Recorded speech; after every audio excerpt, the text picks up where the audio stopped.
Sharon Weltman, and I'm here to tell you about my forthcoming book, Victorians on Broadway, Literature, Adaptation, and the Modern American Musical. I'm very excited about this book, and I hope you will be too. Weltman's wonderful book tells the story of musical theater based on Victorian source materials, but it also offers us an original contribution to adaptation theory, a history of how the American musical developed its own genre, new ideas about live performance, spectatorship, and the role of music, and cultural studies relevant to each musical's time of production. Victorians on Broadway is an important and original study that opens a new field of inquiry, the critical analysis of Broadway musical adaptations of Victorian literary texts. Her book promises to become the authoritative account of its topic for years to come. The musicals that I cover in this book come from the mid to the late 20th century.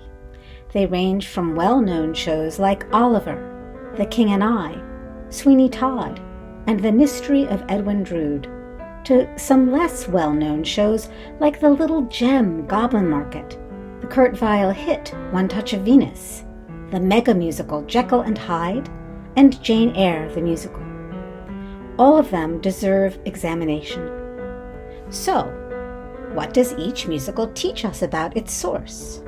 How do Victorian-based musicals fit within the trajectory of Broadway's development, and how does that arc fit into the intellectual trends beyond the theater? To help answer these questions, I interviewed important figures like composers Frank Wildhorn and Polly Penn, the actor Rowan Atkinson, and the choreographer Larry Fuller. They were all incredibly generous. When I asked the great composer-lyricist Stephen Sondheim what he thinks of, what he pictures or hears when he thinks of Victorian literature and culture, he replied, "I just hear Dickens. I think Dickens. Dickens movies I've seen, and the couple of novels of his I've read." For the Broadway musical generally, as well as for Sondheim specifically, Victorian equals Dickensian. Not just any Dickens, but the mediated Dickens of earlier film and theatrical adaptation. This is part of how Victorians on Broadway intervenes in adaptation theory, by examining a rich genealogy of adaptations for each source on the way to the musical. The study reconfirms the importance of adaptation as a vehicle for shaping later reception of canonical literature. If you enjoy Broadway musicals or Victorian literature, I have written Victorians on Broadway for you.